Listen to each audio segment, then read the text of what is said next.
Hari Rama, Hari Rama, Rama Rama, Hari Hari. Hare Krishna, Hare Krishna, Krishna Krishna, Hare Hare, Hare Rama, Hare Rama, Rama Rama, Hare Hare. Rama harinam, Sankirtan, Hare Krishna Mahamantra. Bolo Kira Premana Harinam, Sankirtan. Back home, back to Godhead. Fire, Lord, take on you, Sankirtan. Prabhupada, good night, Lord. It's a great time on my birthday, Mahamohan, it's okay.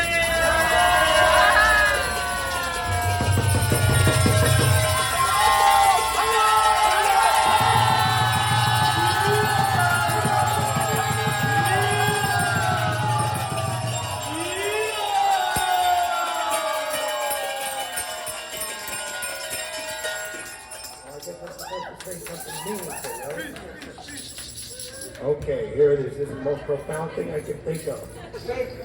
When I was 8 years old in 1967, Sgt. Pepper's Lonely Hearts Club Band album came out. And there was a song on that album called, well, it's titled, but you'll know what it is. I'll sing you a few lyrics from the song. Will you still need me? Will you still feed me when I'm 64? And I'm 8 years old in 1967. I couldn't even imagine being 64 in the song. You'll be older too. But here we are. But actually, we're not this body. We're not this age. We're eternal spirit soul. Of course, we're all sitting here by the potency of the superior predecessor Vaishnavas. So you've heard me, I always lament that my parents moved from New York City and I was raised in Nassau County, and at that time there were still farms and woodlands, and the expressway wasn't completely built yet, and etc. So I was raised in a kind of like in the country, even though it was 30 miles from the city. So I had to discover Krishna consciousness on my own, and that didn't take place until 1977, and Prabhupada 78, Prabhupada's already gone. But we did have the opportunity to have the association of a very great personality, Ayendra Prabhu. And what makes Ayendra Prabhu great? Well, we can say so many things, we could speak for hours. But one incredible quality was his incredible dedication and determination to achieve the ultimate goal of life. And that's what made him beautiful. Just the attempt to perform devotional service. We hear it again and again. Simply by performing devotional service, everything is accomplished. You develop all saintly qualities, you get liberation, you become everything. And we hear of the 6 Goswamis, Dhira, Dhira, Janapriya, they were popular with everyone. Because Krishna and the process of love of God and pure devotional service is actually the dearmost thing for every living entity. And that's what every living entity is constitutionally made or existing for. So Ayendra Prabhu, he wanted to understand that to the nth degree, you could say what you will, he came down from the spiritual world to assist, or he was picking up previously from a very high position. Say what you will, he did it. And his devotional service was so attractive, and I was lucky to have 29 good years of his association, 12 of which I took very, very seriously. For those of you who haven't heard, here in Radha Govinda's altar, he was one of the he came in 1981 in the spring. We were in 846 7th Avenue, which no longer exists, that property. They knocked it down with 2 or 3 properties, and they're making a gigantic. Next time you're taking the 57th Street Q train, you can look at the 55th Street entrance on the west side, and you'll see they haven't built it. I don't know why, in the last 3 years. It's a hole in the ground right now. But then in 1982, November, we moved into Skimmerhorn Street, and it was all like, pews from the Jewish synagogue. You see it on the side there, So we had to rip all those out, and we had to build an altar. And Ayendra built the altar. The Oriental Gopi panels are now affixed to, and all of those poles all around. He built that structure. So anyway, long story short, so Ayendra Prabhu's devotional service was like a very steadily and rapidly ascending space rocket into the highest realms. And when he left his body untimely, his palmistry, 82 years old, or astrology, and everything, that's 2035, everything will be beautiful. It's going to be coming up on the 25th of March. We have a permit for Times Square, Saturday. And the next day, we will make a 2-day festival, Ayendra Prabhu's appearance day, even though it's actually on the 18th, a week earlier. So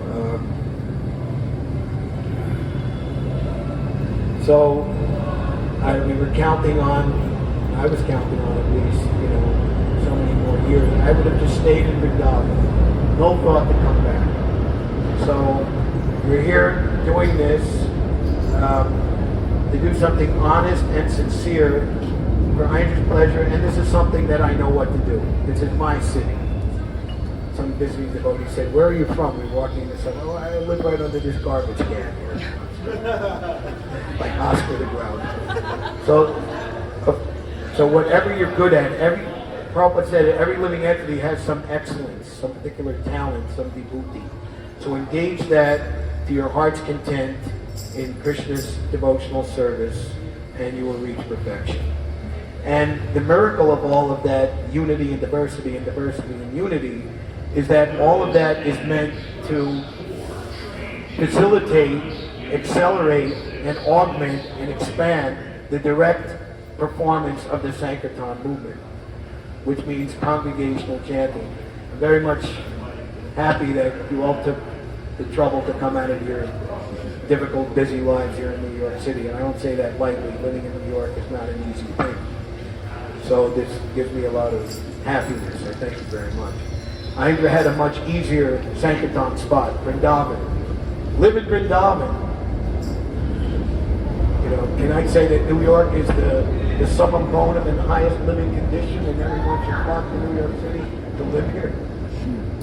But the thing about Vrindavan, the thing about New York, is this is where Prabhupada came and enacted his mission to his spiritual master. It's his personal Prabhu Dattadesh. You should turn yourself into a very good English preacher and spread this movement in the West. So Prabhupada started this here in New York City. And lo and behold, the first disciples who joined him here in New York, say what you will about them, they were hippies, they were beatniks, they were whatever they are, but they were the ones that Krishna sent to get this thing started. And some of them had very profound connections on the West Coast. And they started the San Francisco thing, and that just expanded on and on and on all over the world. So this is Krishna's arrangement. So that we're in this material world, we have a material body and material desires and all these things. All of that can be adjusted, just like Narottam Das Thakur he prays for the mercy of Lokanath Goswami and Partana. If you give me your mercy, then this life will be successful and I will achieve ultimate success. So we engage ourselves in the service of the predecessor who qualifies for that position for which we're to surrender our life to, because he completely can touch our heart and bring us to the position of ecstatic love of Godhead, which Lord Chaitanya describes as the nectar for which we are always anxious.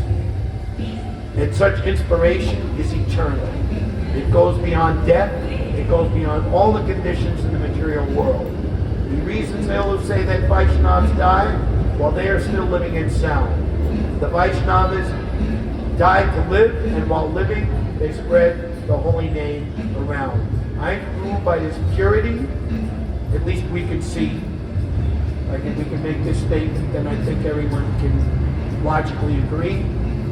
His inspiration to chant the holy name has entered into every nook and corner of this planet Earth. All current Gaudiya Vaishnavas, whether in ISKCON or in all other branches of the Chaitanya tree, have been affected by the heartfelt service to the Sankirtan movement by Indra Prabhu, and the tunes that he has brought forward, not just melodies, but with heartfelt revelation and deep understanding how they're pleasing to the Yugala Kishore, the divine couple in Radha Krishna, has created a revolution all over this world, and people in all factors of life. Indra told to one devotee, he's a very prominent devotee in the Kirtan scene, and at that time he was a very young man, and he wasn't engaged, I'm not going to say his name, he wasn't engaged, like, as we could say, in strict following the regular principles or sadhana. But Indra was very encouraging to him and to persons in his similar situation, and said, whatever you do not stop chanting. And that devotee took that very seriously, and he's continuing the legacy of Indra. So in the spirit of Bhaktivinoda Thakur, nothing is perfect in the beginning, but in a few days' time, why not perfection from imperfection, purity will come about. So we're sitting here all these years, and it was very difficult because we didn't have the shelter physically of Shri Shri Radha Govinda Mandir, which is now almost 2 years and 6 months. And if I look at all the various situations and scenarios and situations that I was in 1 month's time, my tenure at the Harinam's tenure at Radha Govinda Mandir will be the majority compared to all the other things that I was over the last 11 years. And I know that the shelter of Radha Govinda, Srila Prabhupada's deities, standing on his potency and his protection, will not let me down, ever. It's the last place for the Harinam Garden to be, where it should be. So I thank all of you for participating, and I'm 100% assured that you will get the mercy of Srila Prabhupada, Indra, Lord Chaitanya, and this will help you in your own individual mission to get yourself back home, back to Godhead in this lifetime. We're all here together, and this is very encouraging, but we all have to take that very, could be, fearful solo flight at the time of death. But to the degree that we engage all our everything to Lord Chaitanya and Srila Prabhupada's mission, to that degree, as Lord Chaitanya and Srila Prabhupada himself directly promised, and even Krishna himself, our Lord Rama, in his prayers for forgiveness, in the 14th chapter, for one who has taken shelter of Murari, the fearful ocean of material existence shrinks to the size of the water contained in the hoof print of a calf. Where would you contact the water in a hoof print of a calf? Probably in Goloka Vrindavan. The Prabhupada has said that for the pure devotee, his going back to Godhead is just like waking up And Krishna is right there. Oh, where have you been? You fell asleep. Come on. So let us continue propagating the mission of Srila Prabhupada directly in New York City. And Prabhu himself spent 5 years here. That's how I cemented my friendship with him. Oh, why was I forgot, I got sidetracked. Prabhu, he said to Vrindavan, who was 14 or 15 years old at the time, don't think of me as older. You and I are equal. We're brothers on the spiritual level. And that so much affected Vrindavan's heart that he's rock solid in his love for Prabhu. And on that platform, Prabhu didn't give formal initiation, but that initiation of love of God in the heart, that divine shiksha, makes us all real God brothers and God sisters. Amen. Brothers and sisters. So thank you very much for coming out and encouraging me. Whatever Krishna wants, I'd like to live as long as possible by numerical strength.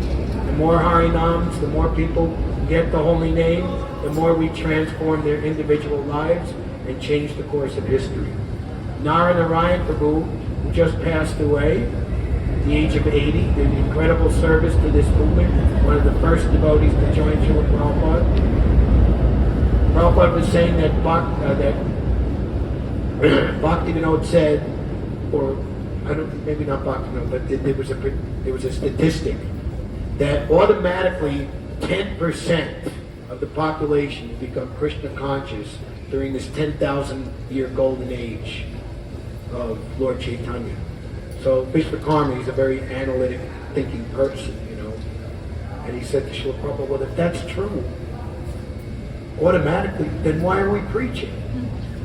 And Prabhupada stopped dead. He was on a morning walk, turned around, and took his cane and pointed it right out at Narayan. His eyes got big and gigantic like silver dollars. He said, but if you preach, why not 100%?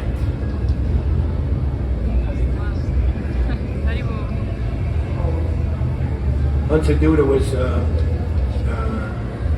in Montreal in 1967-68, and there was like a youth hostel there, and there were like guitar players and musicians, and it was a good place where you could cultivate people. And one Canadian hippie there was Bharadwaj, and he got to introduce, and got to know, and he said he's an artist, and he saw some of his work. Wow. And he brought Bharadwaj, uninitiated long hair, to Prabhupada in the Montreal temple. He says, Prabhupada, this boy is an amazing artist. And Prabhupada said, oh really? And he gave him like a 70-year-old Brijabasi painting of Sadhuj, Lord Chaitanya Mahaprabhu. Paint this. So he took a day and he brought it back. And when Prabhupada saw that, Prabhupada said, Prabhupada's eyes just lit up like silver dollars. So how many Bharadwajas and other incredibly talented and amazing personalities are out there? Many people have started their spiritual life from this harinam, and one of the biggest book distribution programs going on to date in North America, and even historically, their numbers were made right here from this harinam. The program there in Atlanta. So we don't know what the result of this activity is, but know for sure that it is something wonderful, beyond our wildest imagination. So let us continue engaged in Harinam Sankirtan, direct Harinam Sankirtan. You can't go wrong if you're always serving the holy name and the extension of the holy name, Srila Prabhupada's book distribution. And Prashadam. No one will refuse to take part in a function where singing, dancing, and refreshment are administered, and everyone will feel the accompanying happiness.